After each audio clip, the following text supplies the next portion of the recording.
যুবক আমার পর্দানি সিনমা বোনটা, ওই না ফেরাউন বলে কিরে আসিয়া 9টা বৎসর তোর উপর জুলুম করলাম, একটিবার তুই আমি ফেরাউনকে খোদা মানলে গোটা সাম্রাজ্য তোর নামে লিখে দিতাম, কিন্তু তুই আল্লাহ ছাড়া তুই কোন নাম নেস না, কোন রবের প্রেমের মধ্যে পড়ে গেলে এ আসিয়া আজকে তোকে এমন একটা শাস্তি দিব তুই আল্লাহকে সেকেন্ডের মধ্যে ভুলে যাবি। আসিয়া বলে আমার গায়ের পশম যতক্ষণ পর্যন্ত নড়াচড়া করবে আল্লাহর নাম ছাড়া কোনো শব্দ বের হবে না।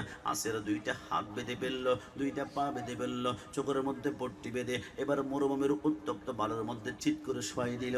আসিয়া বলে আমার পিঠের নিচে উত্তপ্ত বালিকোনা বালি মনে হয় না, এক একটা জ্বলন্ত কয়লার মতন মনে হচ্ছিল। কিছুক্ষণ পরে দেখলাম উত্তপ্ত বালিকোনার কারণে আমার পিঠের চামড়াগুলো গলে গেল, আমার মাংসগুলো ওই না মোমোর মতো গলে গেল, আমার হাড্ডিগুলা মাটির সাথে ঠন ঠন করে বাড়ি খায়। আমি বুঝে ফেললাম আমার চামড়া নাই, আমার গোশত নাই, এখন হাড্ডি দিয়ে আমি সেইটা করতে পারবো না। আমি ফরিয়াদ করলাম আল্লাহ দুনিয়াতে বেঁচে থাকবো কিন্তু সেইটা করতে পারবো না, আল্লাহ এমন জীবন চাই না। আল্লাহ শুনিয়েছি জান্নাতে নাকি তোমার সুন্দর একটি ঘর আছে, আল্লাহ আমি আছি একে ছোট্ট একটা তোমার ঘরের পাশে ঘর দান করো না। আমার আল্লাহ বলে এ জিবরাইল আমার আসিয়া জিন্দেগিতে কিছু চাই নাই, আজকে ছোট্ট একটা ঘর চেয়েছে, এই দুনিয়ার মতো 13টা দুনিয়াকে একসাথে জোড়া লাগিয়ে আসিয়ার জন্য একটা ঘর বানাও। আসিয়া যখন সেইটা করবে চোখের পলকে আমি আল্লাহ তাকে জান্নাতে ঢুকিয়ে দিবি। একটু জবান খুলে বলি সুবহানাল্লাহ।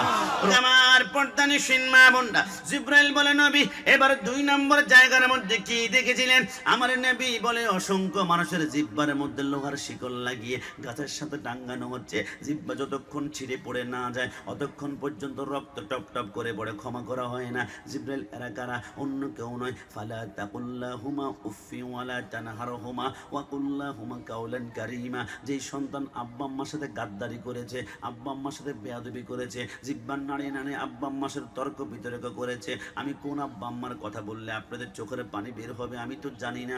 আমার মা আমার বাবা যখন মিলন করেছিল আমার বাবার এক ফোঁটা বীর্যের কৌটি কৌটি ব্যাগের একটা শুক্রাণু গিয়ে মার রেহেমের ভিতরে দিয়ে মার পেটের মধ্যে যখন চলে গেল ওই বীর্যের উপরে 40 দিন যাওয়ার পরে এটার বীর্য থাকে না, না মায়ের পেটের ভিতরেটা রক্ত হয়ে যায়, ওই রক্তের উপরে 40 দিন যাওয়ার পরে ওইটা রক্ত থাকে না, ওইটা মাংসের টুকরা হয়ে যায়। 40 দিন পরে যাওয়ার পরে ওইটা মাংসের টুকরা থাকে না, ওইখান থেকে এবারে 2টা চোখ বের হয়, ওই চোখের উপরে 40 দিন যাওয়ার পরে সেইখান থেকে 2টা হাত বের হয়, ওই হাতের উপরে 40 দিন যাওয়ার পরে সেইখান থেকে 2টা পা বের হয়, ওই পায়ের উপরে 40 দিন যাওয়ার পরে সেইখান থেকে মাথা বের হয়, ওই মাথার উপরে 40 দিন যাওয়ার পরে সেইখান থেকে চুল বের হয়। 10 মাস 10 দিন কমপ্লিট হয়ে যাওয়ার পরে আমার আল্লাহ বলে এ জিবরাইল আমার বান্দার সমস্ত বডি তৈরি হয়ে গিয়েছে, একটু পরেই তো আমার বান্দা দুনিয়ার জমিনের মধ্যে যাবে, তবে আমার বান্দা দুনিয়ার জমিনে কোন কোন অবস্থায় যে আছে মায়ের পেটের ভিতরে আমাকে একটু বলো না। জিবরাইল বলে আল্লাহ আপনার বান্দার 2টা পা মায়ের পেটের নিচের দিকে দেখা যায়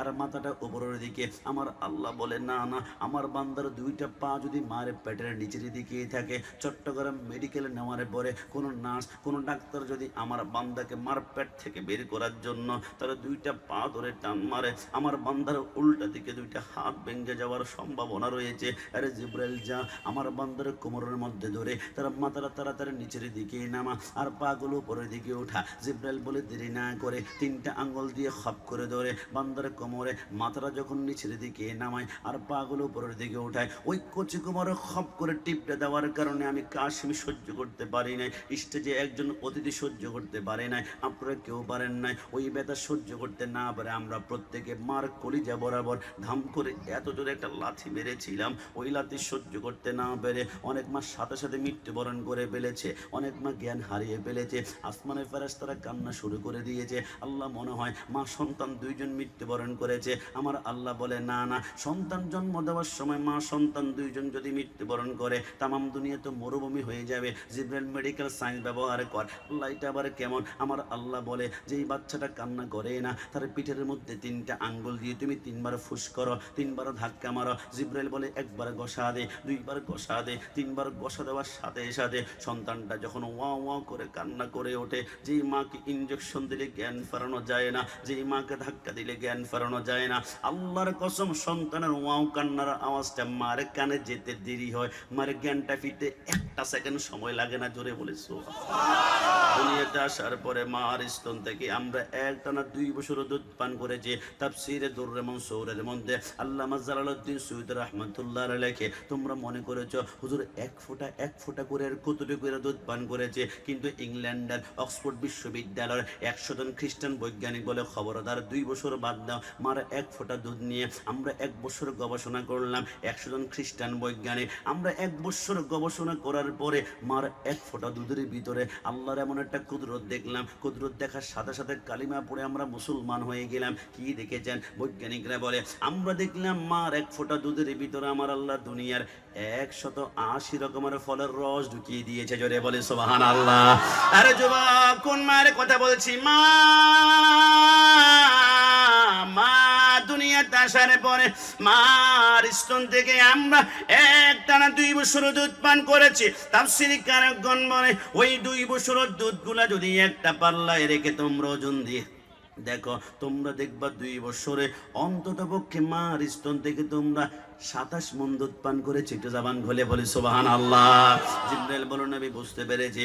বাবা, আল্লাহ যে রহমান, এই কথার মধ্যে কোনো সন্দেহ আছে? আপনাদের ঘরের আশেপাশে দেখবেন পেঁপে গাছ রোপণ করা হয়।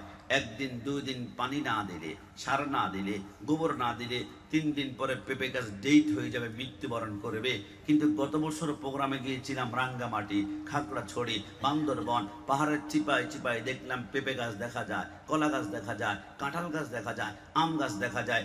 1 ফোঁটা পানি কোনোদিন কেউ কোনোদিন দিল না, সার দিল না, গোবর দিল না। হয় থেকে রিজিক আসে থেকে? কিরি বাবা, আমাদের 2000-এ দেওয়ানহাটে, হাসানদন্ডিতে অসংখ্য জায়গায় পাঙ্গাস মাছের চাষ করা হয়, তেলাপিয়ার চাষ করা হয়। 1 দিন 2 দিন খাবার না দিলে মাছ ডেট হয়ে যায়, মৃত্যুবরণ করে। কিন্তু ইলিশ মাছের কেজি নাকি 1700 টাকা।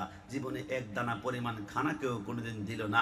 লইট্টা মাছ 350 টাকা, খানা দিল না। কোরাল মাছ 900 টাকা, খানা দিল না। লাক্ষা মাছ 1300, খানা দিল না। হয় থেকে এত দামি দামি মাছ? আমার আল্লাহ বলে লিখে রাখো, প্রত্যেকদিন ফজরের টাইমে মুয়াজ্জিন যখন আজান দেয়, আসসালাতু খায়রুম মিনান নাওম, আমার আল্লাহ ওই টাইমে প্রত্যেকটা বান্দার দরজায় 1 জন করে ফেরেশতা পাঠায়। ফেরেশতা যা, আমি রাজ্জাক, তোর হাতের মধ্যে রিজিক দিয়ে দিলাম। একটু পরে আমার বান্দা ওযু করার জন্য দরজা খুলবে, নামাজ পড়ার জন্য দরজা খুলবে, মসজিদে যাওয়ার জন্য দরজা খুলবে। যখনই দরজা খুলবে, বান্দার ঘরের মধ্যখানে ওই তোর হাতে রিজিক দিলাম ঢেলে দিয়ে তারপর তুই আসমানে চলে আসবি। ফেরেশতা বলে আল্লাহ, হাসান দন্ডিতে গিয়েছি, অনেক যুবক মুরব্বী ছোট্ট বাচ্চা নামাজ পড়ার জন্য দরজা খুলেছে, ওযু করার জন্য দরজা খুলেছে, ঘরে ঢুকে রিজিক ঢেলে দিয়ে আসলাম। কিন্তু আল্লাহ 7টা বেজে গিয়েছে, অনেকে ঘুম থেকে ওঠে না, 8টা বেজে গিয়েছে, নামাজ পড়ে না, 9টা বেজে গিয়েছে, দরজা খোলে না, 10টা বেজে গিয়েছে, ফজর কোনো খবরও নাই। আল্লাহ কতক্ষণ দাঁড়িয়ে থাকবো? আমার আল্লাহ বলে, বান্দা জন্য রিজিক পাঠালাম, বান্দা রিজিক নেওয়ার জন্য দরজাটাই খুললে না। একটা কাজ করো, হে ফেরেশতা, তোর ডান হাতের রিজিকগুলো পাহাড়ে নিক্ষেপ করে ফেলে দে।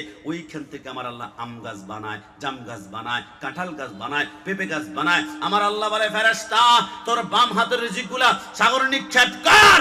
ওইখান থেকে আমার আল্লাহ ইলিশ মাছ উৎপন্ন করে। একটু জাবান খুলে বলি সুবহানাল্লাহ। আল্লাহকে রাজি করার জন্য আদম সফিউল্লাহ 350 বছর কেঁদেছিল। রব্বানা যালামনা আনফুসানা ওয়া ইল্লাম তাগফির লানা ওয়া তারহামনা লানাকুনান্না মিনাল খাসিরিন। কেন কাঁদলো? আল্লাহকে রাজি করার জন্য। ইউনূস আলাইহিস সালাম মাছের পেটে একটা দোয়া পড়েছিলেন, মনে আছে? লা ইলাহা ইল্লা আনতা সুবহানাকা ইন্নী কুনতু মিনাজ জালিমিন। একটাবার উফ করলেন না কেন? আল্লাহকে রাজি করার জন্য। জাকারিয়া আলাইহিস সালাম গাছের ভিতরে ঢুকে পড়েছিল। ইহুদির বাচ্চারা লোহার করাত দিয়ে তিনার মাথার তালু থেকে পার তালু পর্যন্ত 2 টুকরা করে ফেলেছে। একটাবার উফ করলেন না কেন? আল্লাহকে রাজি করার জন্য। মুসা কালিমুল্লাহ তুর পাহাড়ে গিয়ে বলেছিল, রব্বি আরনি, আল্লাহ তোমাকে দেখতে চায়। আল্লাহ বলে, লান তারানি, দেখা যাবে না, যাবে না, যাবে না। তারপরও বারবার দরখাস্ত করার কারণে 70,000 নূরের পর্দার একটু সামান্য ঝলক মেরেছিল। তুর পাহাড়টা জ্বলে আমি কাশিমের চোখের সুরমা হয়ে গেল। একটাবার উফ করলেন না কেন? আল্লাহকে রাজি করার জন্য। ইব্রাহিম খলিলুল্লাহ নমরুদের আগুনে ঝাঁপ দেয় কেন? আল্লাহকে রাজি করার জন্য। ইসমাইল চিত হয়ে শুয়ে আছে, বাবা আমার গলায় ছুরি লাগিয়ে আমাকে কোরবানি করে দাও। একটাবার উফ করেন না কেন? আল্লাহকে রাজি করার জন্য। হাসান দন্ডের ভাইরা স্পষ্ট হয়ে গেল, আদম থেকে শুরু করে ঈসা রূহুল্লাহ সবাই চায় আল্লাহ, আমরা চাই আল্লাহ। ওগো আল্লাহ, জানতে বড্ড মন চায়, তামাম দুনিয়া তো তোমাকে চায়, তুমি আল্লাহকে কাউকে রাজি করতে করতে চাও, খুশি করতে চাও, আমার আল্লাহ বলে লিখে রাখো, ডায়েরি করো, তাম দুনিয়া চায় আমি আল্লাহকে, আর আমি আল্লাহ খুশি করতে চাই শুধু একজনকে, একজনকে, একজনকে। আল্লাহ তিনি কে? আমার আল্লাহ বলে কদ নারা তাকাল্লুবা ওয়াজহিকা ফিস সামাই ফালা নুওয়াল্লিয়ান্নাকা কিবলাতান তারদা। তাম দুনিয়া চায় আমাকে, আর আমি আল্লাহ চাই কাকে জানো? खुदा की रदा, खुदा की रदा, खुदा की रदा चाहता है दुआ लन, खुदा चाहता है रज़ाए मोहम्मद। तमाम दुनिया चाहे अल्लाह अल्लाह अल्लाह, আর আল্লাহ খুশি করতে চায় মদিনা ওয়ালা নবীকে। একটু জবান খুলে বলে সুবহানাল্লাহ। এই জন্য মাঝে মাঝে আমরা ইয়া নবী সালাম আলাইকা পড়ার সময় একটা কাসিদা পড়ি, আর শোকা কাবা মদিনা, পরশোকা কাবা মদিনা, কাবা কা কাবা মদিনা। একটু জবান খুলে বলে সুবহানাল্লাহ। ওই মদিনায় জীবনে একবার হলো যেতে মন চায় কি চায় না? এটা তুই হাত তুলে আল্লাহকে দেখান, চায় কি না? हमने माना कि जन्नत बहुत है हंसी, छोड़कर हम मदीना न जाए कहीं, यूं तो जन्नत में सब है मदीना नहीं, मदीना में जन्नत मौजूद है।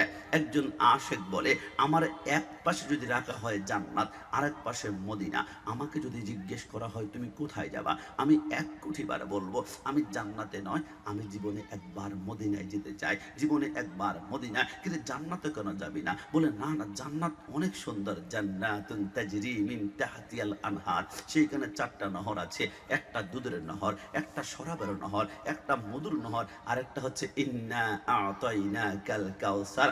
আজকে থেকে মনে রাখবেন, কাউসারের সৃষ্টিকর্তা আল্লাহ, কিন্তু মালিক হচ্ছেন মদিনাওয়ালা। আমার রসুল বলে আমি যদিও মালিক, আমি কিন্তু বন্টন করব না, বন্টন করবে আমার ডানে একজন যুবক আর বামে আরেকজন যুবক। এই 2 জন যুবককে মৃত্যুর আগ পর্যন্ত মহাব্বতের চাদরে যদি আটকে রাখতে পারো, তো হাউজে কাউসার নিশ্চিত তুমি পান করবা। নবী আর কারা? নবী আমার বলে একজন হযরতে হাসান আর একজন ইমাম হুসাইন। এটা জবান খুলে বলে সুবহানাল্লাহ।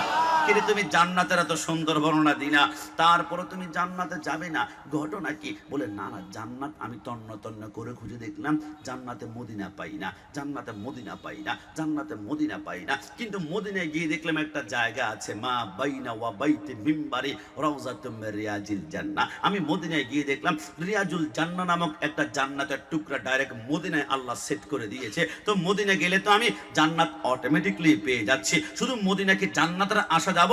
আরে না, মদিনা গেলে শুধু জান্নাত নয়, জান্নাতের মালিক মদিনাওয়ালা নবীকে পাওয়া যায়। একটু জবান খুলে বলি সুবহানাল্লাহ। ওই নবীর বিরুদ্ধে যখন কথা বলে তখন আমরা সুন্নিরা বরদাস্ত করতে পারি না। কথা বলুন ঠিক কি না? আর সুন্নাত ওয়াল জামাতের প্রেক্ষাপটে তাসাউফের উপর কথা বলার জন্য আমাকে রিকোয়েস্ট করা হয়েছে। দেখুন, তাসাউফ শব্দটি আসলে অনেক কঠিন মনে হলো। তাসাউফ শব্দ যদি আমি আর সহজভাবে ব্যাখ্যা করি, যেটাকে আমরা সুফিবাদ বলা হয়। আমরা বলি না বেটা তুই অনেক সুফি মানুষ, বুঝতে পেরেছি। সুফি মানে একদম অহংকার, নির্লস, যার ভিতরে অহংকার, তাকাব্বরের লোভ লালসা নাই, এদেরকে মূলত সুফিজম বলা হয়। এই সুফি শব্দটা অসংখ্য ব্যাখ্যা থেকে অন্যতম একটা ব্যাখ্যা দিয়েছেন মাকামে নবুয়তের মধ্যে। রাসূল সরকারের মদিনা মসজিদে নববীর বারান্দার মধ্যে যারা বসে থাকবো, আসহাবে সুফফার 70 জন সাহাবী ছিল। রাসূলুল্লাহর জন্য সারাক্ষণ শুধু রাসূলুল্লাহর চেহারার দিকে তাকাই থাকবে। আসহাবে সুফফা থেকে অনেকে সুফি শব্দ এনেছেন। সুফি মানে হচ্ছে যাদের অন্তরে লোভ থাকবে না, অহংকার থাকবে না, তাকাব্বুর থাকবে না। যদিও বর্তমানে অনেকে সুফি নাম লাগিয়েছে, কিন্তু এদের অন্তরে আলহাকুমুত তাকাসুর হাত্তা যুরতুমুল মাকাবির। আমরা কিন্তু দুনিয়ার লোভ লালসার মধ্যে পড়ে কবরের দিকে এগিয়ে যাচ্ছি। যারা মেম্বার ওরা চায় কখন যে আমি চেয়ারম্যান হব, যারা চেয়ারম্যান ওরা চায় কখন যে আমি এমপি হব, এমপি কখন চায় আমি যে কখন মন্ত্রী হব, মন্ত্রী কখন চায় আমি যে কখন আবার প্রধানমন্ত্রী হতে পারবো। আরে আমার মোটর সাইকেল আছে, দুনিয়ার লোভ আমাকে বলে না মোটর সাইকেল দিয়ে হবে না, তোমাকে এক্স করোলা একটা প্রাইভেট কার কিনতে হবে। প্রাইভেট কার হয়েছে, প্রিমিয়াম গাড়ি নিতে হবে, প্রিমিয়াম গাড়ি নিয়েছে। আবার বলে না না এটা দিয়ে হবে, BMW তোমাকে নিতে হবে, BMW নিয়েছি। আমার লোভ আমাকে বলে না তোমাকে হেলিকপ্টার নিতে হবে, হেলিকপ্টার নিয়েছি, না তোমাকে প্রাইভেট জেট নিতে হবে, যখন মন চায় তুমি আকাশে উড়বে। আমাদের লোভ আমাদেরকে ডাইরেক্ট কবরের দিকে নিয়ে যাচ্ছে। কত কোটিপতি। আমি গত বছর একটা ঘটনা দেখেছিলাম, আমাদের আমাদের কর্ণপল্লীতে একজন বাবা মারা গিয়েছে, চট্টগ্রাম মেডিকেলের লাশটা রেখে 5 জন সন্তান ন্যাশনাল ব্যাংকের অ্যাকাউন্টে গিয়ে দাঁড়িয়ে আছে। জিজ্ঞেস করা হলো, তোমার বাবার লাশ তো দাপন করা হয় নাই, তোমরা এখানে কেন? আমার বাবার পেনশনের 50 লক্ষ টাকা অ্যাকাউন্টে জমা আছে, দাপনের আগে যদি সমানভাবে বন্টন করতে না পারে পরে গ্যাঞ্জাম হওয়ার সম্ভাবনা আছে। নিষ্ঠুর পৃথিবী, ক্ষমতার লোভে, দুনিয়ার সম্পদের লোভে আপনার সাথে এমনটা হতে পারে। কসম খোদার, আমরা যদি দুনিয়ার লোভ লালসা অন্তর থেকে আমরা সরাতে না পারি, নামাজ পড়তে পড়তে কপালে দাগ পড়বে, ওই নামাজ জান্নাতে নিতে পারবে না। কিন্তু তাসাউফ আপনাকে কি শিক্ষা দিবে জানেন? আপনার হৃদয়টাকে পরিশুদ্ধ করবে। নামাজ পড়েন, অনেকে নামাজ পড়ে, রোজা রাখে, হজ করে, ভিতরে অহংকার, দাম্ভিকতা, লোভ লালসার কোনো কমতি নাই। কিন্তু আপনি তাসাউফ অর্জন করার জন্য কোনো একজন আল্লাহর ওলির কদমে যদি যান, আপনি শরীয়তের পরে আরেকটা লাইন আপনাকে দেখাবে, এটা তরিকত। তরিকতে যখন যাবেন, তরিকতের যিনি শায়খ থাকবেন উনি আপনাকে সবক দিবেন, অন্তর থেকে অহংকার সরাও, লোভ সরা, তাকাব্বুরি সরা, সব সরিয়ে পেল। কারণ আমার আল্লাহ অহংকার পছন্দ করেন না। একটু জবান খুলে বলেন ঠিক কি না? আরে অহংকার হচ্ছে আল্লাহর চাদর। মনে করেন আমি গোলাম রাব্বানি কাশিমের গায়ে একটা চাদর আছে, আমার চাদরে কেউ যদি টান দেয় আমার মেজাজ যেমন গরম হয়ে যাবে, আল্লাহর চাদর হচ্ছে অহংকারের চাদর। আল্লাহর চাদর ধরে কেউ টান দিলে আমার আল্লাহ বলে বরদাস্ত করতে পারে না। হে আমার বান্দা, কি নি তোরা অহংকার করবি? তোদেরকে আমি সৃষ্টি করেছি খলিকা বিম্মাইন দাফিক, সামান্য একটা বীর্য দ্বারা, যেই বীর্য গায়ের মধ্যে লাগলে গোসল পর্যন্ত ফরজ হয়ে যায়। আরে তুই কিসের অহংকার করবি? তুই কি জানাস যে নাপাক লাগার কারণে মানুষের গোসল পর্যন্ত, ওই নাপাক জিনিস দিয়ে তোকে সৃষ্টি করেছি, আজকে তুই অহংকার করস। দুনিয়ার জমিন থেকে তাসাউফ অর্জন করতে হলে আপনাকে 4টা জিনিস আপনার ভিতরে থাকতে হবে। তা, সোয়া, ওয়া, ফা, 4টা অক্ষর থেকে তাসাউফ শব্দটা নির্গত হয়েছে। তা দ্বারা তওবা, তওবা হবে একমাত্র আল্লাহর কাছে। 2 নম্বর সোয়া, সোয়া মানে সাফা, সাফা মানে হচ্ছে পরিষ্কার পরিচ্ছন্নতা, নিজের ভিতরটা ক্লিন করে ফেলতে হবে। আর ওয়া দ্বারা হচ্ছে ওয়ালায়াত, ওয়ালায়াত মানে হচ্ছে আল্লাহর গুণে গুণান্বিত হওয়া। আর ফা দ্বারা হচ্ছে ফানা ফিল্লাহ, আল্লাহর জন্য ফানা হয়ে যাওয়া। জিকির করতে করতে আপনার অবস্থা এমনটা হয়ে যাবে যে আপনার হাত এক সময় আল্লাহ আল্লাহ জিকির করবে। লা ইয়াজালু আবদি ইয়াতাকাররাবু ইলাইয়া বিন-নওয়াফিলি হাত্তা উহিব্বাহু ফাইদা আহবাবতুহু সামাহুল্লাযী ইয়াসমাউ বিহি ওয়া বাসারুল্লাযী ইউসিরু বিহি। আরে আল্লাহর ওলিরা নামাজ পড়ে, আমি কাশিমি নামাজ পড়ে, আল্লাহর ওলিরা জিকির করে, আমিও জিকির করে, আমিও হজ করি। তো আল্লাহর ওলির মধ্যে আমার মধ্যে পার্থক্য কি? আমার আল্লাহ বলে খবরদার, ওয়াসবির নাফসাকা মাআল্লাযীনা ইয়াদউনা রাব্বাহুম বিল গাদাতি ওয়াল আশিয়্যি। হে আমার হাসান দন্ডির ভাড়া, তোমরা নামাজ পড়ো জান্নাতের আশা জাহান্নামের ভয়ে। কিন্তু আল্লাহর ওলিরা জান্নাতের আশা জাহান্নামের ভয়ে নামাজ রোজা করে না। এদের লক্ষ্য হচ্ছে একটা, ইউরিদুনা ওয়াজহা, তারা চায় একমাত্র আমি আল্লাহর দিদার পেতে। একটু জবান খুলে বলি সুবহানাল্লাহ। আল্লাহর ওলি জানে যদি আল্লাহকে একবার পেয়ে যায়, মাল্লাহুল মাওলা ফালাহুল কুল, জান্নাত আর খুঁজতে হবে না, জান্নাত তার কদমের মধ্যে সে চুমা খাবে। একটু জবান খুলে বলি সুবহানাল্লাহ। যুবক আমার, পর্দা নিশিন মা বোন, আল্লাহর নবী সরকার মদিনা বলে, ওই দুনিয়ার জমিনে অন্তরকে পরিশুদ্ধ করতে হলে অন্ততপক্ষে তোমাদের জন্য 4টা আমল করতে হবে। নবী কি আমল? আমার নবী বলে, তাহলে শোনো। মেরাজের রজনীতে আমি যখন বোরাকারে পিঠের মধ্যে উঠলাম, জিবরাইল যখন লাগাম টানতে শুরু করলো, কিছু দূর যাওয়ার পরে জিবরাইল বলে, তুফিয়া মুহাম্মদ সাল্লাল্লাহু আলাইহি ওয়াসাল্লাম, নবী আপনি একটু বোরাক থেকে নামুন না। আমার নবী নামলো। জিবরাইল বলে, নবী সামনে কি দেখতে পাচ্ছেন? আমার নবী বলে, বিশাল একটা ময়দান দেখতে পাচ্ছি। ওই ময়দানে কি দেখতে পাচ্ছেন? অসংখ্য মানুষের মাথার নিচে বড় বড় পাথর দিয়ে চোখটা বন্ধ করে যখন ঘুমাবে, উপর থেকে ফেরেশতারা আরেকটা পাথর দিয়ে বাড়ি মারে, মাথার মগজগুলা বাড়ের মারের মতন ছিটকিয়ে যায়। আরে জিবরাইল এরা কারা? জিবরাইল বলে, নবী আপনি আমাকে কেন জিজ্ঞেস করছেন? আপনি তো সাইয়্যিদুল মুরসালিন, আমি হচ্ছি আপনার উম্মত, আপনি তো সব কিছুই জানেন। আমার রাসূল বলে, আমি তো জানার জন্য প্রশ্ন করিই নাই, আমি আমার উম্মতকে জানিয়ে দেওয়ার জন্য প্রশ্ন করেছি। একটু জবান খুলে বলে সুবহানাল্লাহ। জিবরাইল বলে, নবী বলা হবে, তবে 2 নম্বর জায়গার মধ্যে চলুন না। আমার নবী গেল। জিবরাইল বলে, তুফিয়া মুহাম্মদ সাল্লাল্লাহু আলাইহি ওয়াসাল্লাম, নবী একটু বোরাক থেকে নামুন না। আমার নবী নামলো। জিবরাইল বলে, নবী সামনে এবার কি দেখতে পাচ্ছেন? আমার নবী বলে, অসংখ্য মানুষের জিহ্বার মধ্যে লোহার শিকল লাগিয়ে গাছের সাথে টাঙ্গানো হয়েছে। যতক্ষণ না জিহ্বা টুকরা টুকরা হয়ে জমিনের মধ্যে পড়ে না যায়, অতক্ষণ পর্যন্ত মাফ করা হয় না। নবী আমার বলে, জিবরাইল এরা কারা? নবী বলা হবে, 3 নম্বর জায়গার মধ্যে চলুন না। আমার নবী গেল।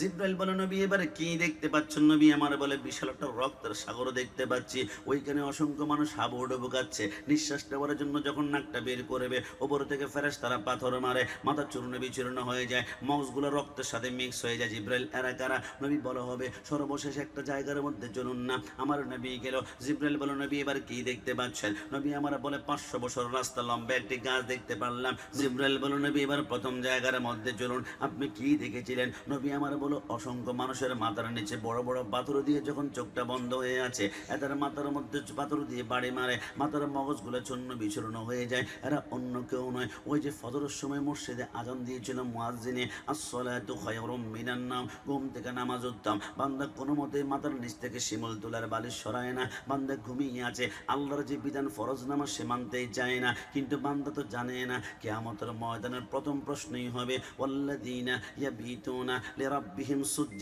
ওয়া কিয়ামা। আমার আল্লাহ কিয়ামতে বলবে, হে বান্দা খবরদার, তোর কদম ডানে বামে এক জাররা পরিমাণ নিবি না, আগে প্রত্যেকটা সেজদার হিসাব দিবি, নামাজ কেন পড়ো নাই? বান্দা কান্না করে বলবে, আল্লাহ আমি এমপি ছিলাম, আমি মন্ত্রী ছিলাম, আমি চেয়ারম্যান ছিলাম, আমি মেম্বার ছিলাম, মানুষের বিচার আচার করতে করতে নামাজ পড়তে পারি নাই, রাস্তার কাজ করেছি, কালবাড়ার কাজ করেছি, শীতবস্ত্র বিতরণ করে মানবতার ফেরিওয়ালা ব্যস্ত ছিলাম। আমার আল্লাহ বলবে আনতে কাজ্জাব, তুমি মিথ্যাবাদী। আল্লাহ কেন কেন? আমার আল্লাহ বলে ওই যে ডান পাশে তাকিয়ে দেখে একজন নূরানি সুরতার মানুষ দেখা যায়, চিনতে পারো কিনা? আল্লাহ কে কে? আমার আল্লাহ বলে এর নাম সুলাইমান পয়গাম্বর। তুমি তো শুধু তোমাদের 2000-এর এমপি ছিলা, তুমি তো শুধু সাতকানিয়ার এমপি ছিলা, তুমি পিকুয়ার এমপি ছিলা, কিন্তু আমার সুলাইমান পৃথিবীর উত্তর থেকে দক্ষিণ পূর্ব থেকে পশ্চিম গোটা পৃথিবী শাসন করেছিল। তুমি তো সামান্য মাত্র একটা এলাকার মানুষের কথা বুঝতা। আমার সুলাইমান পিপিলিকার কথা বোঝে, মাকড়সার কথা বোঝে, তেলাপোকার কথা বোঝে, ছাড় পোকার কথা বোঝে, বাতাসের কথা বোঝে, পাখির কথা বোঝে। এত পুরা পৃথিবীর সাম্রাজ্য ক্ষমতা বাদশা সুলাইমানকে দিলাম, জীবনে একটা সিজদা কোনোদিন ছাড়লো না। তুমি সামান্য ক্ষমতা পাওয়ার পরে নামাজের সিজদা ছেড়ে দিয়েছ। আনতা কাজ্জাব, মিথ্যাবাদী। হাতের মধ্যে 70,000 শিকল লাগায় যখন টানতে শুরু করবে, কান্না করবে, আমার আল্লাহ বলবে না 82 জায়গায় বলেছিলাম আকিমুস সালাত, নামাজ আদায় করো, কিন্তু করলি না। কিছুক্ষণ পরে আরেকজন বান্দাকে ডাক দিবে, বান্দা তুমি কেন নামাজ পড়ো নাই? আল্লাহ আমার ডেঙ্গু ছিল, আমার ম্যালেরিয়া ছিল, আমার জ্বর ছিল, আমি প্যারালাইজ ছিলাম, আমার ক্যান্সার ছিল, আমি বিশাল বিশাল অসুস্থ ছিলাম। আমার আল্লাহ বলবে আনতা কাজ্জাব, তুমি মিথ্যাবাদী। আল্লাহ কেন কেন? আমার আল্লাহ বলে ওই যে ডান পাশে একজন নূরানি সুরতার মানুষ দেখা যায়, চিনতে পারো কিনা? আল্লাহ কে কে? আমার আল্লাহ বলে এর নাম হযরতে আইয়ুব আলাইহিস সালাম। 18 বছরে কেনায় কামড়িয়েছে, যতবার কামড় দিয়েছে অতবার উফ না বলে শুধু বলে আল্লাহ, শুধু বলে আল্লাহ। যখন কামড়ানো শুরু করেছিল আইয়ুব বলেছিল, আল্লাহ আমার অঙ্গ প্রত্যঙ্গ সব কামড়িয়ে শেষ করে ফেলাক, কিন্তু একটা অঙ্গ আপনি একটু হেফাজত করবেন। আমার আল্লাহ বলে এটা আবার কোনটা? আল্লাহ এটা হচ্ছে আমার লিসান, এটা হচ্ছে আমার জিহ্বা। কি আইয়ুব জিহ্বা দিয়ে কি করবে? আল্লাহ যাতে করে জিহ্বা দিয়ে সেইদার মধ্যে নাড়িয়ে নাড়িয়ে অন্তত পক্ষে পড়তে পারে সুবহান রাব্বিয়াল আলা, সুবহান রাব্বিয়াল আলা। আইয়ুবকে যখন কামড়ানো শুরু করেছিল 98 কেজি ওজন ছিল।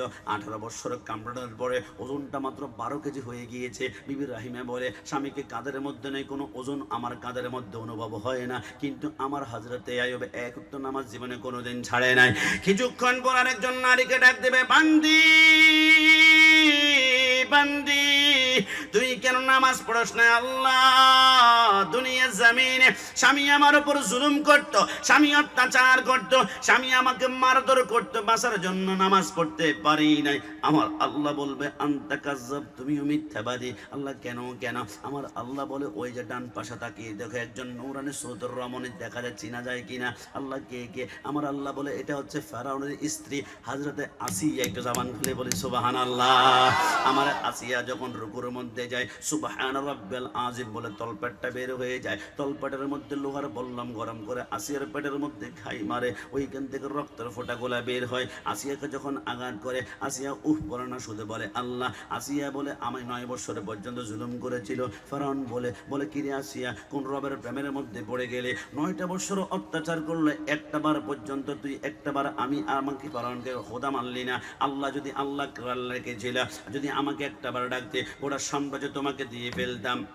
যুবক আমার পর্দানি সিনমা বোনটা, ওই না ফেরাউন বলে কিরে আছে 9টা বছর তোর উপর জুলুম করলাম, একটিবারে তুই আমি ফেরাউনকে খোদা মানলে গোটা সাম্রাজ্য তোর নামে লিখে দিতাম, কিন্তু তুই আল্লাহ ছাড়া তুই কোন নাম নেস না, কোন রবের প্রেমের মধ্যে পড়ে গেলে। এ আসিয়া, আজকে তোকে এমন একটা শাস্তি দিব তুই আল্লাহকে সেকেন্ডের মধ্যে ভুলে যাবি। আসিয়া বলে আমার গায়ের পশম যতক্ষণ পর্যন্ত নড়াচড়া করবে আল্লাহর নাম ছাড়া কোনো শব্দ বের হবে না। আসিয়ার 2টা হাত বেঁধে ফেললো, 2টা পা বেঁধে ফেললো, চোখের মধ্যে পট্টি বেঁধে এবার মরুভূমির উত্তপ্ত বালুর মধ্যে চিৎ করে শোয়াই দিল। আসিয়া বলে আমার পিঠের নিচে উত্তপ্ত বালিকোনা বালি মনে হয় না, এক একটা জ্বলন্ত কয়লার মতন মনে হচ্ছিল। কিছুক্ষণ পরে দেখলাম উত্তপ্ত বালিকোনার কারণে আমার পিঠের চামড়াগুলো গলে গেল, আমার মাংসগুলো ওই না মোমোর মতো গলে গেল, আমার হাড্ডিগুলো মাটির সাথে ঠন ঠন করে বাড়ি খায়। আমি বুঝে ফেললাম আমার চামড়া নাই, আমার গোশত নাই, এখন হাড্ডি দিয়ে আমি সেইটা করতে পারবো না। আমি ফরিয়াদ করলাম আল্লাহ দুনিয়াতে বেঁচে থাকবো কিন্তু সেইটা করতে পারবো না। আল্লাহ এমন জীবন চাই না। আল্লাহ শুনিয়েছি জান্নাতে নাকি তোমার সুন্দর একটি ঘর আছে। আল্লাহ আমি আছি একে ছোট্ট একটা তোমার ঘরের পাশে ঘর দান করো না। আমার আল্লাহ বলে এ জিবরাইল, আমার আসিয়া জিন্দেগিতে কিছু চাই নাই, আজকে ছোট্ট একটা ঘর চেয়েছে। এই দুনিয়ার মতো 13টা দুনিয়াকে একসাথে জোড়া লাগিয়ে আসিয়ার জন্য একটা ঘর বানাও। আসিয়া যখন সেইটা করবে চোখের পলকে আমি আল্লাহ তাকে জান্নাতে ঢুকিয়ে দিবি। একটু জবান খুলে বলি সুবহানাল্লাহ। আমার পর্দানি সিনমা বোনটা, জিবরাইল বলে নবী এবার 2 নম্বর জায়গার মধ্যে কি দেখেছিলেন? আমার নবী বলে অসংখ্য মানুষের জিহ্বার মধ্যে লোহার শিকল লাগিয়ে গাছের সাথে টাঙ্গানো হচ্ছে, জিহ্বা যতক্ষণ ছিঁড়ে পড়ে না যায় অতক্ষণ পর্যন্ত রক্ত টপ টপ করে পড়ে, ক্ষমা করা হয় না। জিবরাইল এরা কারা? অন্য কেউ নয়। ফালা তাকুল্লাহুমা উফফি ওয়ালা তানহারহুমা ওয়া কুল্লাহুমা কাওলান কারীমা। যেই সন্তান আব্বা আম্মার সাথে গাদ্দারি করেছে, আব্বা আম্মার সাথে বেয়াদবি করেছে, জিহ্বার নাড়িয়ে নাড়িয়ে আব্বা আম্মার সাথে তর্ক বিতর্ক করেছে, আমি কোন আব্বা আম্মার কথা বললে আপনাদের চোখের পানি বের হবে আমি তো জানি না। আমার মা আমার বাবা যখন মিলন করেছিল, আমার বাবার এক ফোঁটা বীর্যের কৌঠি কৌঠি ব্যাগের একটা শুক্রাণু গিয়ে মার রেহেমের ভিতরে দিয়ে মার পেটের মধ্যে যখন চলে গেল, ওই বীর্যের উপরে 40 দিন যাওয়ার পরে এটার বীর্য থাকে না। কথা জান না বলে একটু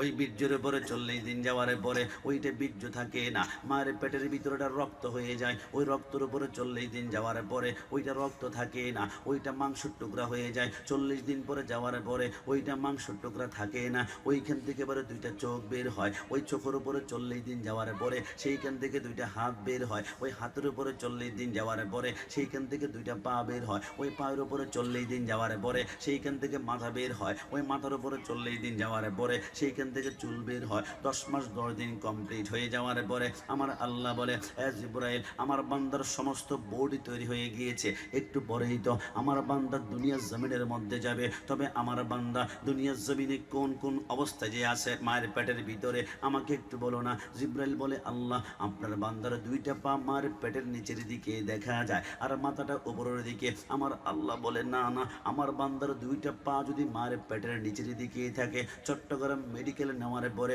কোনো নার্স কোনো ডাক্তার যদি আমার বান্দাকে মার পেট থেকে বের করার জন্য তারা 2টা পা ধরে টান মারে, আমার বান্দার উল্টা দিকে 2টা হাত ভেঙে যাওয়ার সম্ভাবনা রয়েছে। আরে জিবরাইল যা আমার বান্দার কোমরের মধ্যে ধরে তারা মাথাটা তাড়াতাড়ি নিচের দিকে নামা আর পাগুলো উপরের দিকে ওঠা। জিবরাইল বলে দেরি না করে 3টা আঙ্গুল দিয়ে খপ করে ধরে বান্দার কোমরে মাথাটা যখন নিচের দিকে নামায় আর পাগুলো উপরের দিকে ওঠায়, ওই কচি কোমরে খপ করে টিপটা দেওয়ার কারণে আমি কাশমি সহ্য করতে পারি নাই, স্টেজে একজন অতিথি সহ্য করতে পারে নাই, আপনারা কেউ পারেন নাই। ওই ব্যথা সহ্য করতে না পারে আমরা প্রত্যেকে মার কলিজা বরাবর ধাম করে এত জোরে একটা লাথি মেরেছিলাম, ওই লাথি সহ্য করতে না পেরে অনেক মা সাথে সাথে মৃত্যুবরণ করে ফেলেছে, অনেক মা জ্ঞান হারিয়ে ফেলেছে, আসমানের ফেরেশতারা কান্না শুরু করে দিয়েছে। আল্লাহ মনে হয় মা সন্তান 2জন মৃত্যুবরণ করেছে। আমার আল্লাহ বলে না না, সন্তান জন্ম দেওয়ার সময় মা সন্তান 2জন যদি মৃত্যুবরণ করে তামাম দুনিয়া তো মরুভূমি হয়ে যাবে। জিবরাইল মেডিকেল সায়েন্স ব্যবহার কর।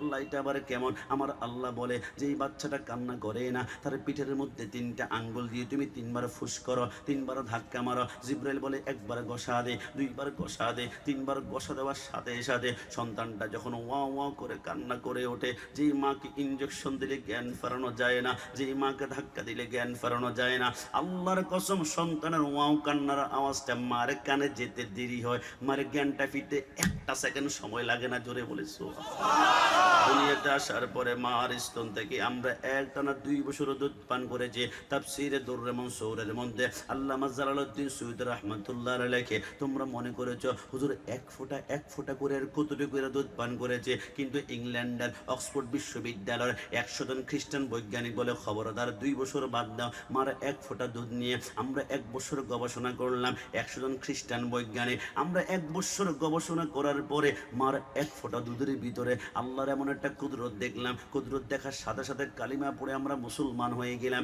কি দেখেছেন? বৈজ্ঞানিকরা বলে আমরা দেখলাম মার 1 ফোঁটা দুধের ভিতরে আমার আল্লাহ দুনিয়ার 180 রকমের ফলের রস ঢুকিয়ে দিয়েছে। জোরে বলে সুবহানাল্লাহ। আরে যুবক, কোন মায়ের কথা বলছি? মা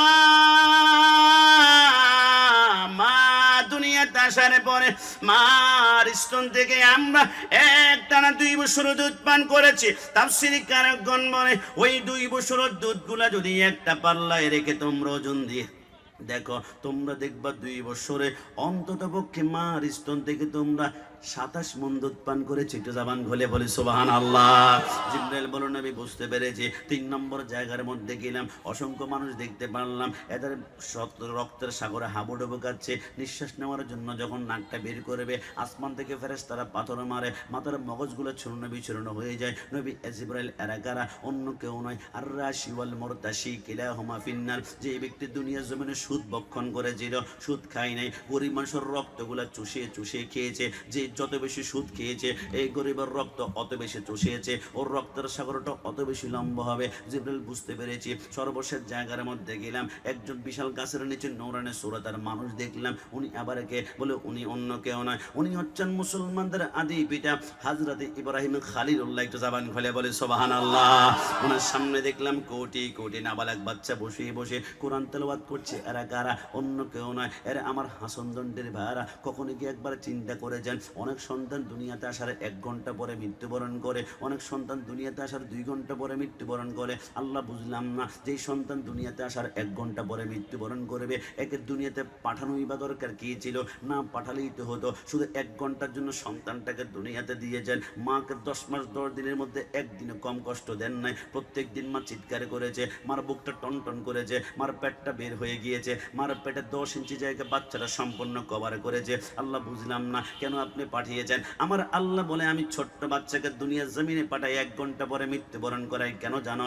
রব্বানা মা খলাকতা হাযা বাতিলা। আমি আল্লাহ অনর্থক কোনো কিছু করি না। প্রত্যেকটা বিষয়ের ভিতরে একটা রহস্য আছে। আল্লাহ রহস্য কি? আমার আল্লাহ বলে ছোট্ট বাচ্চাকে দুনিয়ার জমিন থেকে কেন নিয়ে যায় জানো? আমি যখন দেখি কোনো সন্তানের আব্বা মা ফুলসেরাত পার হওয়ার জন্য গ্রেপ্তার হয়ে যাবে, চুলের চেয়েও চিকন, তলোয়ারের চেয়েও দর, ফুলসেরাত পার হতে গেলে পাগুলা কেটে কেটে জাহান্নামের মধ্যে নিক্ষিপ্ত হবে, আমি আল্লাহ বরদাস্ত করতে পারবো না। এই জন্য আমি আল্লাহ ওই আব্বা আমার সন্তানকে দুনিয়ার জমিনে নাবালক অবস্থায় মৃত্যুবরণ করায়, মাঝে মাঝে পুকুরের মধ্যে ডুবিয়ে মৃত্যুবরণ করায়, মাঝে মাঝে রাস্তার মধ্যে অ্যাক্সিডেন্টে মৃত্যুবরণ করায়। ওই ছোট্ট বাচ্চাটা কিয়ামতের ময়দানে বলবে আল্লাহ আমি কোন দিকে যাব? আমার আল্লাহ বলবে তুমি মাসুম, তুমি নিষ্পাপ, তুমি চোখের পলকে পুলসেরাত পার হয়ে যাও। আল্লাহ আমি তো যাব, কিন্তু আমার মা কোথায়? আমার বাবা কোথায়? যে মা আমাকে 10 মাস 10 দিন গর্ভধারণ করেছিল। আমার আল্লাহ বলবে না, তোমার আব্বা মা জাহান্নামে। আল্লাহ আব্বা আমাকে জাহান্নামে রেখে আমি জান্নাতে যাওয়া সম্ভব নয়। ওগো আল্লাহ আব্বা আম্মার সাথে আমাকে জাহান্নামে ঢুকিয়ে দিন না। আমার আল্লাহ বলে লা মুমকিন, সম্ভব নয়। আল্লাহ আমার জবান যদি এতই পবিত্র হয়ে থাকে তোমার কাছে আমি রিকোয়েস্ট করি, আল্লাহ সুপারিশ করে আমার নিষ্পাপ জবানের উসিলায় আমার আব্বা আম্মাকে আপনি মাফ করে দিন না। আমার আল্লাহ বলে আমার রহমতের সাগরের তুফান শুরু হয়ে যাবে। ওই ছোট্ট নাবালক সন্তানের সুপারিশের কারণে তার আব্বা আমার কবরটা সেকেন্ডের ভিতরে জাহান্নাম থেকে আমি আল্লাহ জান্নাত বানিয়ে দিব। জোরে বলি সুবহানাল্লাহ। তুমি নবীর উম্মত দাবি করা সুন্নাহ মানো না, নবীর অপমানে তোমার হৃদয় কাঁদে না। ডান হাত তুলে বলো ঠিক কি না? তুমি নবীর উম্মত দাবি করা সুন্নাহ মানো না, নবীর অপমানে তোমার হৃদয় কাঁদে না। তুমি বিজাতীয় সংস্কৃতিতে সপেছ পরাণ, তুমি কেমন মুসলমান? তুমি কেমন মুসলমান? বলুন না, তুমি কেমন? তুমি কেমন মুসলমান? নামাজির সাথে নাই পরিচয়, নামাজির সাথে নাই পরিচয়, মানো না কোরআন। তুমি কেমন মুসলমান? তুমি কেমন মুসলমান? তুমি সুদের টাকায় প্রাসাদে গড়া ঘোষ ছাড়ো না, দিন দুঃখী না খেয়ে মরে খবর রাখো না। ডান হাত তুলে বলো ঠিক না? তুমি সুদের টাকায় প্রাসাদে গড়া ঘোষ ছাড়ো না, দিন দুঃখী না খেয়ে মরে খবর রাখো না। তুমি ঘুষ খেয়ে অবিচার কর সাজিয়া প্রদান। তুমি কেমন মুসলমান? তুমি কেমন মুসলমান? নামাজির সাথে নাই পরিচয়, নামাজির সাথে নাই পরিচয়, মানো না কোরআন। তুমি কেমন মুসলমান? তুমি কেমন মুসলমান? হাসানগঞ্জের যুবকরা, তুমি কেমন মুসলমান? আমার নবীকে কাউবয়, নবীকে রাখাল বলে গালি দেওয়া হয়, নবীকে স্টাফ, নবীকে কর্মচারী বলে গালি। 2 মিনিটে প্রমাণ করব লিল্লাহে তাকবীর হুসাইনি স্লোগান হতে পারে। এই হুসাইনি স্লোগান হতে পারে? আপনি জেনে অবাক হবেন। তারিখে খোলাফা লিখেছেন আল্লামা জালালউদ্দিন সুদ রাহমাতুল্লাহ আলাইহি। তিনি লেখেন ইমাম হুসাইন কারবালার জমিনে যুদ্ধ করতে করতে করতে হঠাৎ করে হুসাইনের তলোয়ারটা থেমে গেল। হুসাইন, আপনার তলোয়ার কেন থামিয়েছেন? আপনার সন্তান আলী আসগরের কলিজায় তীর মেরেছে, পিছন দিক থেকে কলিজা 3 টুকরা হয়ে বের হয়েছে, ওই শোকে আপনার তলোয়ার থামেনি। আপনার সন্তান আলী আকবরকে 38 টুকরা করে কিমা বানিয়ে ফেলেছে, আপনি ওই শোকে তলোয়ার থামেনি, আপনি তলোয়ার কেন থামিয়েছেন? হুসাইন মুস্কি মুস্কি হেসে বলে, আমার এই তলোয়ার দুনিয়ার কোনো শক্তি থামাতে পারতো না। আমার রক্তে রাসূলুল্লাহর রক্ত মুবারক প্রবাহমান রয়েছে, আমার হাতের মধ্যে মাওলা আলীর তলোয়ার, আর আমার তলোয়ারের ভিতরে আসমানের সমস্ত বিজলি শক্তি আল্লাহ কারেন্টের মতো ঢুকিয়ে দিয়েছে। তো তলোয়ার কেন থামালা? হুসাইন বলে, একটি কারণে থামিয়েছি। আমি জন্মের কিছুক্ষণ পরে রাহমাতুল্লিল আলামিন আমার ডান কানে আজান দিয়েছিল, আল্লাহু আকবার আল্লাহু আকবার আশহাদু আল্লা ইলাহা ইল্লাল্লাহ। রাসূল আমার কানে আজান দিয়ে মুস্কি মুস্কি হেসে বলেছিল, হুসাইন, আমার আজানের ইজ্জতটা রক্ষা করিও। যেখানে আজান শুনবা দুনিয়ার যত গুরুত্বপূর্ণ কাজ থাকবে স্টপ, বন্ধ বন্ধ বন্ধ। তলোয়ার থামাতাম না। আমি কারবালার জমিনে যুদ্ধ করতে করতে হঠাৎ করে ডান পাশ থেকে মসজিদে আজান বের হলো, আল্লাহু আকবার আল্লাহু আকবার। চিন্তা করলাম রাসূল বলেছে আজান যেখানে হবে কোনো কাজ করা যাবে না। তলোয়ার যদি এখন আমি থামাই, আমি হুসাইনের গরদান উড়ে যাবে, আর যদি তলোয়ার না থামাই তাহলে গরদান থাকবে, কিন্তু রাসূলের সাথে ওয়াদা আমার বরখেলাফ হবে। আমি কোন দিকে যাব? আমি সিদ্ধান্ত গ্রহণ করলাম আমার গরদান 1 লক্ষ বার কোরবানি দিব, কিন্তু রাসূলের সাথে ওয়াদা বরখেলাফ করতেই পারিনি। একটা জবান খুলে বলে সুবহানাল্লাহ। হুসাইন মাথা ঝুঁকিয়ে দিল, সেকেন্ডের ভিতরে 4000 এজে সৈন্য তীর বল্লম খঞ্জর তলোয়ার নিয়ে হুসাইনের উপরে ঝাঁপিয়ে পড়লো। হুসাইন মুস্কি এসে বলে, আরে ঠের যাইয়ে, আমার নানা বলেছে কারবালার জমিনে আমি শহীদ হব।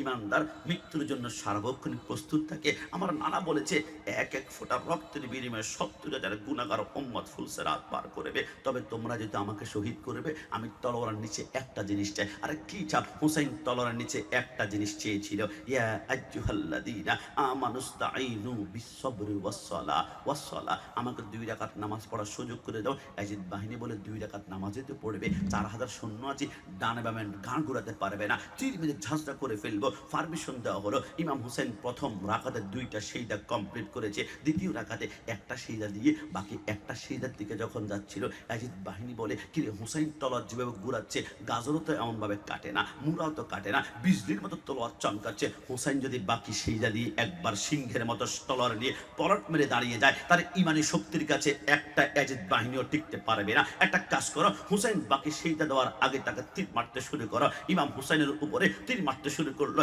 147টা তীর পশমের গোড়ায় গোড়ায় ঢুকিয়ে দিল, 137টা বল্লম ঘাই মারলো, আর উপর দিয়ে তলা দিয়ে কুপাতে কুপাতে রক্তগুলা হাড্ডিগুলা মাংসগুলা হাড্ডির সাথে লটকে আছে। হুসাইন চিত হয়ে পড়ে গেল, অনেক কষ্টে চিত হয়ে পড়ে 2টা হাত একসাথ করে বলেছিল, আল্লাহ আমি তো কিচ্ছু চাইনি, 2 রাকাতে 4টা সেজদাই তো চেয়েছিলাম, 3টা সেজদা হয়েছে, আল্লাহ একটা সেজদা এখনো বাকি আছে, আল্লাহ একটু শক্তি দাও, বাকি একটা সেজদা দিব, এরপর আলহাকুমুত তাকাসুরু হাত্তা যুরতুমুল মাকাবির, আমি কবর জিন্দেগির মধ্যে ঢুকে যাব। আমার আল্লাহ বলে লা মুমকিন, সম্ভব না। আল্লাহ কেন? আমার আল্লাহ বলে না আল্লাহ দিন না, আমার আল্লাহ বলে না আল্লাহ কেন দিবেন না? আমার আল্লাহ বলে হুসাইন বাকি একটা সেজদা কারবালায় নয়, বাকি একটা সেজদা দিবা, কুল্লু মান আলাইহা ফান ওয়া ইয়াবকা ওয়াজহু রাব্বিকা যুল জালালি ওয়াল ইকরাম, বাকি একটা সেজদা দিবা কিয়ামতের ময়দানে ডাইরেক্ট আমি আল্লাহর কুদরতি খোদামে আমি ওয়াদা করলাম ওই একটা সেজদার বিনিময়ে তুমি হাসান হুসাইন আলী ফাতেমা শুহাদায়ে কারবালা মাহফিলকে যারা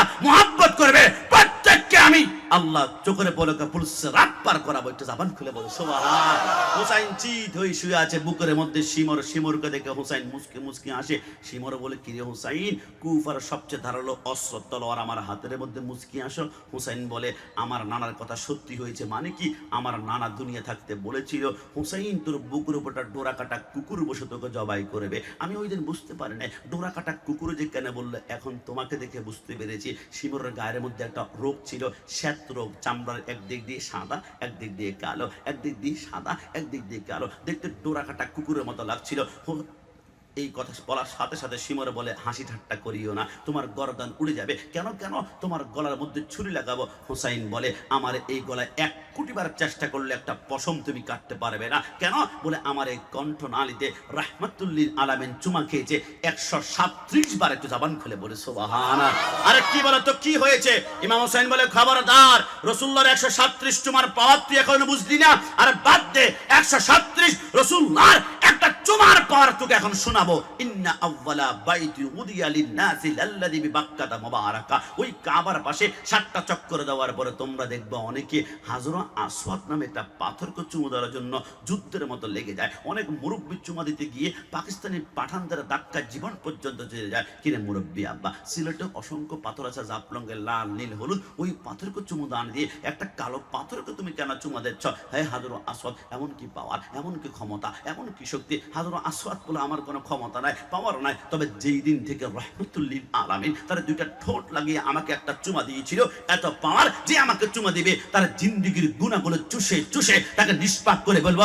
একটা চুমায় মানুষের জিন্দেগি যদি নিষ্পাপ করে ফেলতে পারে, আর আমি হোসেনের কণ্ঠনালীতে 137 চুমা খেয়েছিলেন, কি করব? উপর করা হলো, গর্দান আলাদা করা হলো।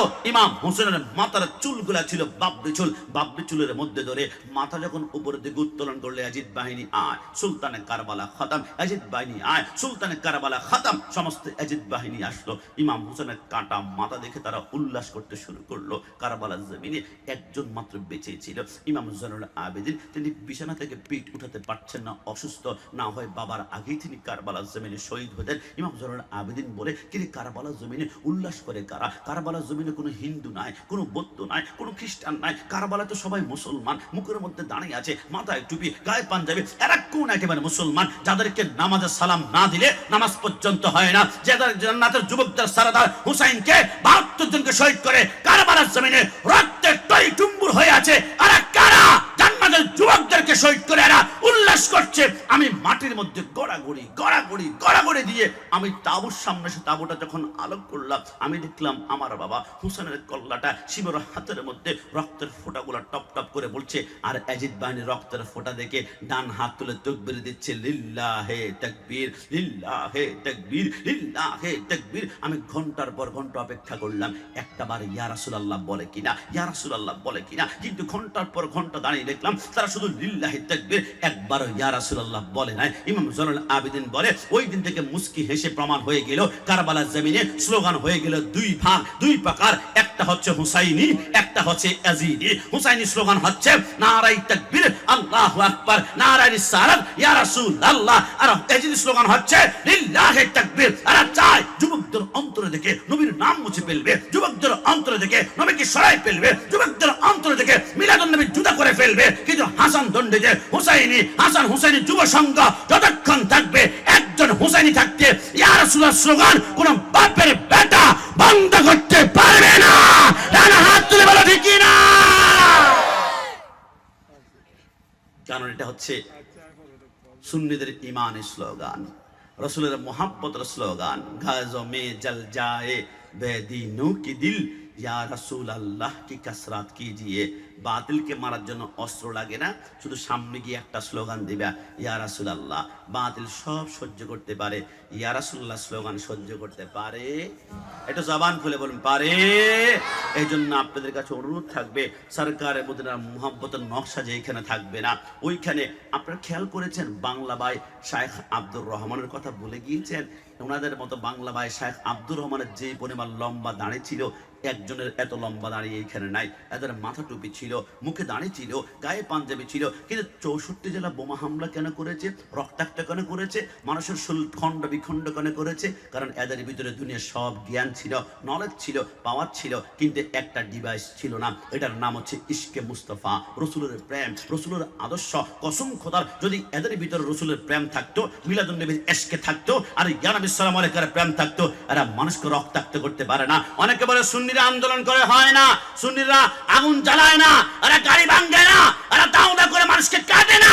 আমরা বলি আর বোকা, আমরা সুন্নিরা আগুন জ্বালায় না একটা কারণে, কারণ আমাদের হৃদয়ে এমনিতেই ইশকে রাসূলের আগুন দাও দাও করে জ্বলছে। কথা বলো ঠিক কি না? এই জন্য আমরা সরকারে মদিনার দেখানো পথে আমাদের জীবনটাকে উৎসর্গ করতে পারি। সবাই জবান খুলে বলি আমিন। আর এইখান থেকে তাসাউফের মূল স্টেপ যদি যেতে হয়, তাসাউফের প্রথম পদক্ষেপ যদি যেতে হয়, তাহলে অন্তরে রসুলের ইশকে পয়দা করতে হবে। রসুলের প্রেম যদি অন্তরে আপনার পয়দা হয়ে যায়, তাহলে আপনি দেখবেন দুনিয়ার লোভ, লালসা, অহংকার, তাকাব্বুরি সব মাটির সাথে ধুলির সাথ হয়ে আমরা হয়ে যাব আল্লাহর নিকটবর্তী। একটু জবান খুলে বলি সুবহানাল্লাহ।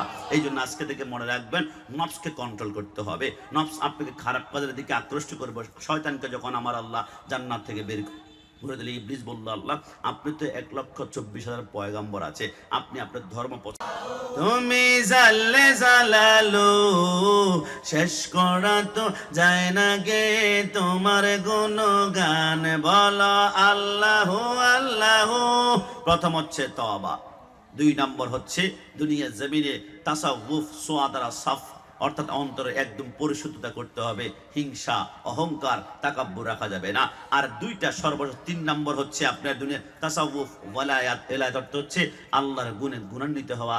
আর 4 নম্বরে যে গুণ থাকলে আপনি সুফিবাদে অর্জন করতে পারবেন, এটা হচ্ছে ফানা বিল্লাহ, আল্লাহর জন্য ফানা হয়ে যাওয়া। একটু জবান খুলে বলি সুবহানাল্লাহ। আপনারা কি কখনো খেয়াল করেছেন? আপনারা দেখেন হযরত শাহজালাল রাহমাতুল্লাহর মাজারটা হচ্ছে পাহাড়ের উপরে, শাহপুরানের মাজার পাহাড়ের উপরে, বাইশ বছরের মাজার পাহাড়ের উপরে, আমানসার মাজার যদিও লেভেল মনে হয়, নিউ মার্কেট থেকে একটা রিক্সা নিবেন, রিক্সা দেখেন উপরের দিকে উঠতে কষ্ট হয়ে যাবে, যদিও লেভেল মনে হয়, কিন্তু নিউ মার্কেট থেকে খেয়াল করলে দেখবেন ওইটাও পাহাড়ের উপরে। হযরতে গরিবুল্লাহ শাহর মাজার পাহাড়ের উপরে, হযরতে শাহ মাখদুম রূপসী বাংলা জিনার মাজার হচ্ছে রাজশাহীতে পাহাড়ের উপর। আমি চিন্তা করলাম কি রে, আল্লাহর ওলিদের মাজার কেন পাহাড়ের উপরে? একটা কারণে, আল্লাহর ওলিরা বলে আমরা দুনিয়ায় আমরা বেশি মানুষের সাথে জড়তা হতে চাই না, আমাদের লিঙ্ক লাগতে হবে একমাত্র আল্লাহর সাথে। ওয়াসবির নাফসাকা মাআল্লাযিনা ইয়াদউনা রাব্বাহুম বিল গাদাওয়াতি ওয়াল আশিয়্যি। দুনিয়া জমিনে যদি থাকে, রাজনীতি আছে, মারামারি আছে, হিংসা আছে, বিদ্বেষ আছে, লোভ আছে, কিন্তু পাহাড়ে গেলে দেখি ওইখানে কোনো মারামারি নাই, কিলাকিলি নাই, ওইখানে জঙ্গল আছে, ওইখানে পাখি আছে, ওইখানে হাতি আছে। আজকে থেকে একটা কথা কখনো চিন্তা করেছেন? কিয়ামতের ময়দানে মানুষ এবং জিন জাতি ছাড়া কাউকে আমার আল্লাহ জান্নাত জাহান্নাম দিবেন না। আল্লাহ কেন?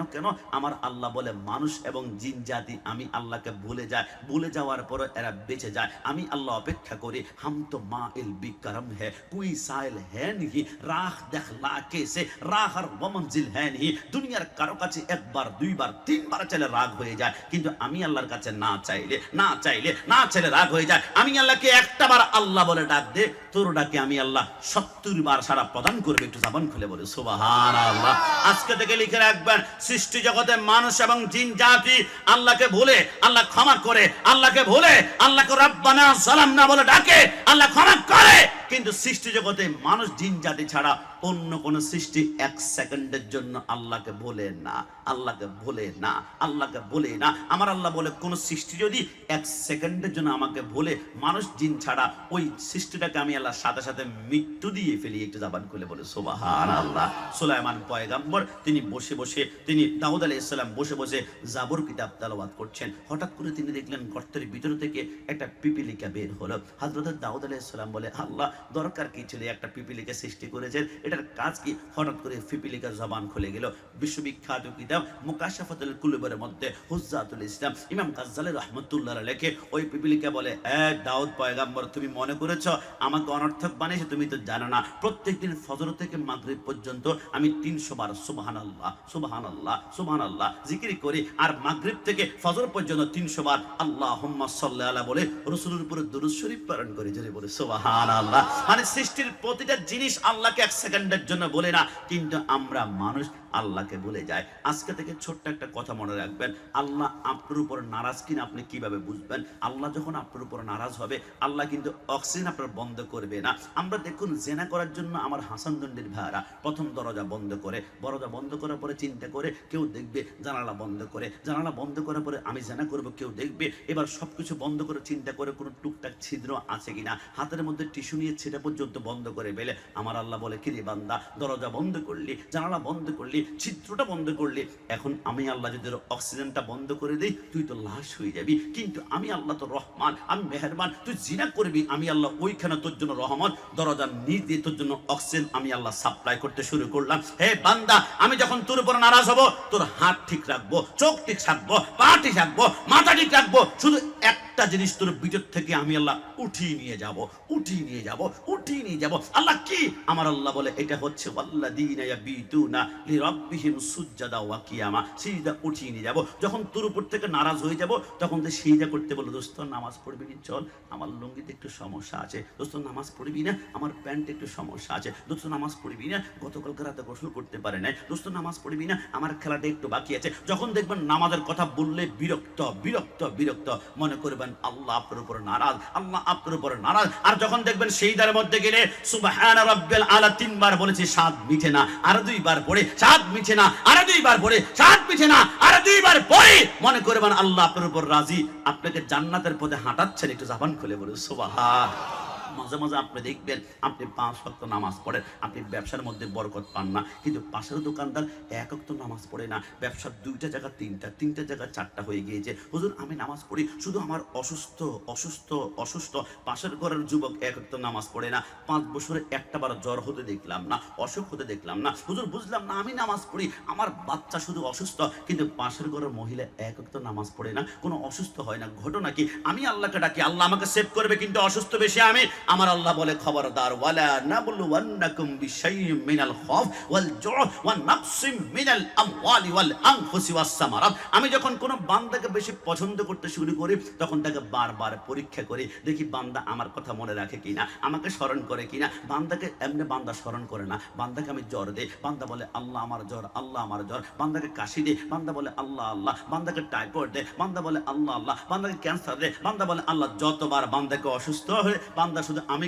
ডাকে, আমাকে আল্লাহ ডাকে, আমি আল্লাহ অসুস্থ করে যখন দেই, যখন আল্লাহ আল্লাহ ডাকে, আল্লাহ ডাকতে ডাকতে দুনিয়ার জমিনের জিন্দেগির গুনাহগুলো মাফ করায়, একে আমি জান্নাতের জন্য প্রস্তুত করে ফেলি। একটু জবান খুলে বলি সুবহানাল্লাহ। কিন্তু তোমরা যদি একটানা 5 বছর 6 বছর 7 বছর অসুস্থ নাই, জ্বর হয় না, কাশি হয় না, মনে করবা টেনশনের বিষয়। একটানা অনেক বছর অসুস্থ না হলে টেনশন কেন জানেন? কারণ সৃষ্টি জগতে একজন মানুষ জীবনে জ্বর হয় নাই, কাশি হয় নাই, সর্দি হয় নাই, এক জাররা পরিমাণ অসুস্থ হয় নাই। ওই লোকটা বলেছিল আনা রাব্বুকুমুল আলা, আমি সবচেয়ে বড় খোদা। ওর নাম ছিল ফেরাউন। ফেরাউন কেন অসুস্থ হয় না জানো? কারণ ফেরাউন বলেছিল আল্লাহ আমাকে জাহান্নামে জ্বালিয়ে আঙ্কার করে ফেলিও, আমার কোনো কষ্ট নাই, কিন্তু দুনিয়ার ক্ষমতা আল্লাহ আমাকে বঞ্চিত করো না, ক্ষমতা দাও, পাওয়ার দাও আল্লাহ। দুনিয়াতে শান শওকত কবরে আমাকে জিন্দেগিতে একদম জাহান্নামের অতল গহীনে নিক্ষেপ করিও।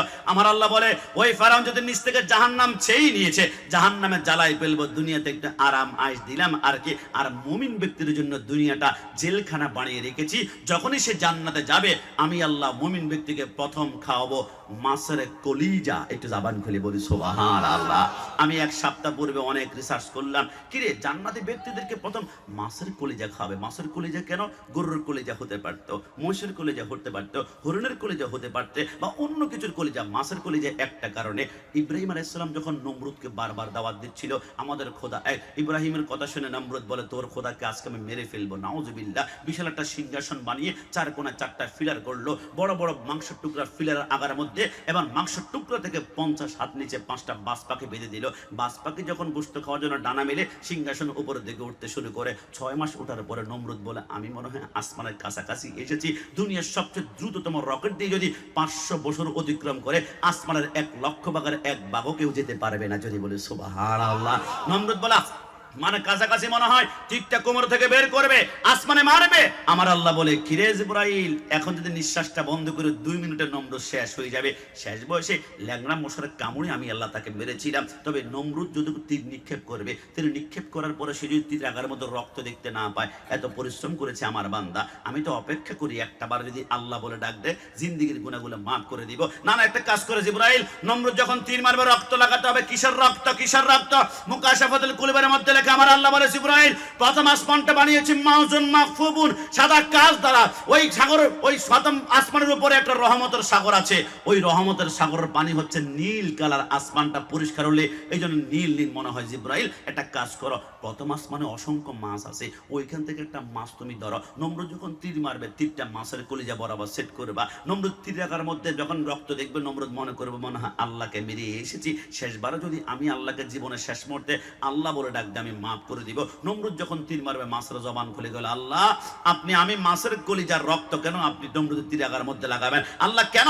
অন্য প্রাণী কি আছেন? আমার আল্লাহ বলে, মাছ আমি ওয়াদা করলাম, তুই যদি আজকে নমরুদের তীর আগার মধ্যে রক্ত প্রবাহিত করতে পারো, দুনিয়ার যত প্রাণী আছে হালাল করার জন্য বিসমিল্লাহি আল্লাহু আকবার বলে জবাই করে রক্ত প্রবাহিত করতে হবে। তুই মাছ যদি আজকে রক্ত প্রবাহিত করতে পারো, জিন্দেগি তার জবাই করতে হবে না, তুমি মাছকে মরা খাওয়া আমি আল্লাহ জায়েজ করে দিব। জোরে বলে সুবহানাল্লাহ। মাছ বলে, আকবাল তো আল্লাহ, আমি কবুল করলাম, আমি রাজি হয়ে গেলাম। আমি একটি মাছের রক্ত প্রবাহিত যদি হয়ে থাকে, তাহলে তামাম দুনিয়ার সব মাছ আর রক্ত প্রবাহিত করতে না হয়, রাজি হয়ে গেলাম। মাটিরটা মারলো, মাছের কলিজায় পড়লো, মাছের কলিজা 3 টুকরা হয়ে গেলে একটা বার মাছ উহ করে না, কিরে মাছ কেন কেন কেন? মাছ বলে, আল্লাহ আপনাকে রাজি করতে চাই। উহ বললে আপনি যদি বেজার হয়ে যান, আমার আল্লাহ বলে, কিরে মাছ, তোর কলিজা মানুষের ব্লেড দিয়ে আঙ্গুল কাটলে চিৎকার, মা বাবা আল্লাহ গো আমার হাসপাতালে নিয়ে যাও, তোর কলিজা 3 টুকরা হয়ে গেল, একটা বার তুই উফ করলি না, যা তুই মাছের কলিজা আমার বড্ড পছন্দ হয়ে গিয়েছে। আমি ওয়াদা করলাম, জান্নাতি মানুষ যখন জান্নাতে প্রবেশ করবে, তুই মাছের কলিজা দ্বারা আমি মানুষকে প্রথম মেহমানদারি করাবো। একটু দামান করে বলে সুবহানাল্লাহ।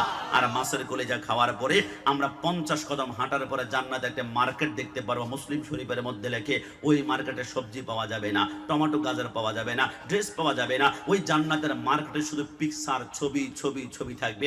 আপনি যখন কোনো একটা ছবির সামনে গিয়ে বলবেন, ইস ছবিটা কত সুন্দর, সাথে সাথে ওই ছবির মতো আল্লাহ আপনার চেহারাটা, আমার চেহারাটা বানিয়ে দিবেন। একটু জবান খুলে বলে সুবহানাল্লাহ। আর এটা কখন পাবো? যখন আমরা ফানা পিল্লা হতে পারবো, আল্লাহর জন্য একদম জিকিরি করতে করতে অঙ্গ প্রত্যঙ্গ সব কোরবান করব। আলা বিযিকরিল্লাহি তাতমাইন্নুল কুলুব। আমাদের হৃদয়ে আল্লাহর জিকির করতে করতে যখন ফানা পিল্লা হবো, আল্লাহর শপথ করে বলি, যদি ফানা পিল্লা হতে পারেন, আপনার জীবনটা হয়ে যাবে দুনিয়া থাকতে জান্নাতি।